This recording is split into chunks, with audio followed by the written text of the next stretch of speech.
everyone. I'm Bill Davenport. I'm the owner-operator of Anchored Market Ventures, and I'm coming to you guys with two things if you do that will improve your sales and your presence at a farmer's market or a crafting event. You do these two things and I guarantee you will increase your sales, you'll increase what people think about you as far as your booth presence, and it'll increase return sales at your booth.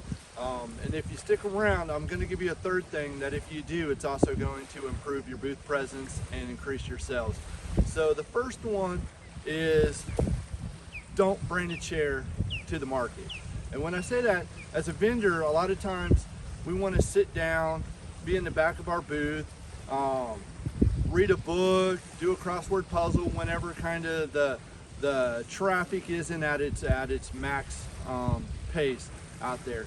But what we're doing is we get lulled into being in that chair when there are people shopping at the market. And when you are sitting down, a lot of people will just pass by you. There's no way to initiate a conversation with those people, whether it's a simple hello, whether it's, you know, what are you at the market today for? Is there something I can help you look? What are you interested in? Any of those things can help get buyers or potential buyers into your booth, but it's hard to do that if you're sitting down in a chair. So my number one tip is if you want to improve sales and you want to improve your booth presence at a market is do not bring a chair to the market. Stand up. I know sometimes that can be intimidating, but there's a lot of ways we can, you know, go over and talk to the vendor next to us or across the aisle from us. There's a lot of things we can do to not sit down at a market. The second thing that will improve your sales and your booth presence is have your products clearly priced and labeled. And why do I say that? There's a lot of times somebody will be looking at something and they pick up the item and it's what they consider overpriced. It's not overpriced, but it's considered to them overpriced. Or they had to ask you, hey, what's this price? And you tell them a price and it's not what they were expecting. They get that sticker shock. So now the customer is in a situation where if they put it down and say, oh, that's a little out of our price range, it's embarrassing to some folks. Some folks really consider that impolite to say, it's not really what I want. So they feel like they're guilted into buying this item that is outside of their price range or not necessarily something that they were willing to pay for. And they did that out of what they consider being courteous.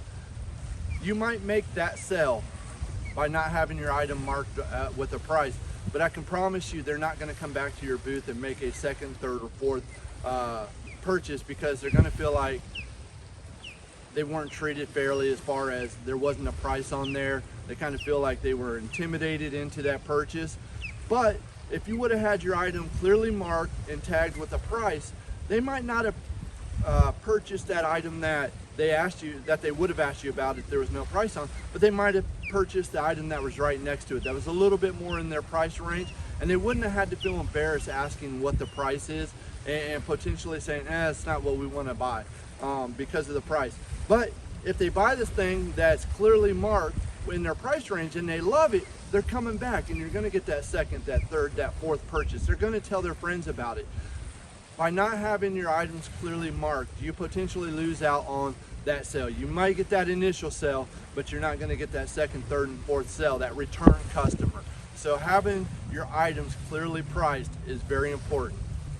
Now, there's a bonus thing. You do this third thing, I promise it's going to increase your sales and your booth presence, and that is staying off your phone.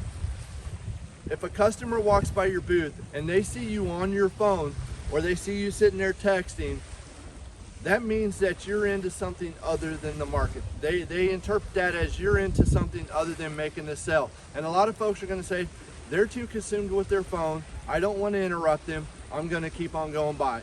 And when a potential customer walks by your booth, 9 times out of 10, they're not coming back to your booth. And if they walk by your booth because they think that you're preoccupied with that phone in your hand, they're definitely not coming back to make that sale. So we can all kind of set that phone aside, unless it's an emergency. That's one thing. but to be on there, Facebook and Instagramming, catching up with your friends, save that till after the market. It goes back to the original item of not having a chair. When you stand there, you're not on your phone.